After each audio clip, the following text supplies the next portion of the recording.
Assalamualaikum warahmatullahi wabarakatuh. Saya Sylvia Halimatur Rasyida dengan NIM 12551933305 yang akan menjelaskan tentang fungsi laporan keuangan usaha. Fungsi laporan keuangan untuk bisnis. Laporan keuangan sebagai sarana untuk menentukan kebijakan pimpinan terkait perusahaan di periode selanjutnya. Berikut ini akan dijelaskan fungsi yang lebih lengkap. Yang pertama, untuk menilai kondisi usaha. Jika dari catatan keuangan terlalu banyak kerugian, berarti perusahaan sedang mengalami kemunduran. Sebaliknya, jika di dalam laporan tersebut banyak data profit, berarti usaha sedang berkembang. Dengan penilaian ini, tentu pihak pimpinan bisa menentukan sikap melanjutkan usaha atau malah menutupnya karena kerugian usaha yang kronis. Yang kedua, sebagai bahan evaluasi laporan keuangan diperlukan untuk bahan evaluasi. Nah, evaluasi yang dilakukan tidak akan maksimal, bahkan seperti melakukan hal yang sia-sia.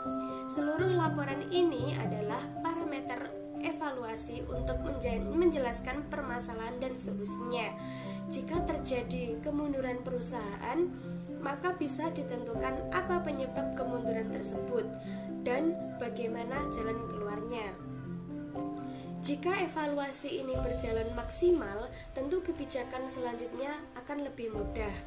Maka, evaluasi yang dilakukan pada periode selanjutnya diharapkan untuk menuntaskan masalah agar tidak terulang lagi. Bisa jadi dalam kuartil pertama keuntungan melonjak pesat, tetapi kuartil selanjutnya justru kerugian yang akan menerpanya. Saat itulah dibutuhkan sebuah evaluasi usaha atau bisnis untuk mengambil langkah tepat agar kerugian tidak terjadi di kuartil selanjutnya. Yang ketiga, bentuk pertanggungjawaban perusahaan. Nah, laporan keuangan ini juga berfungsi sebagai pertanggungjawaban perusahaan, baik kepada investor maupun kepada pemerintahan yang terkait dengan pajak dan lain sebagainya. Jika laporan keuangan detail, berarti perusahaan Anda kredibel di mata para stakeholder. Paling tidak, manajemen di dalamnya memang berjalan dengan baik sesuai dengan porsinya masing-masing.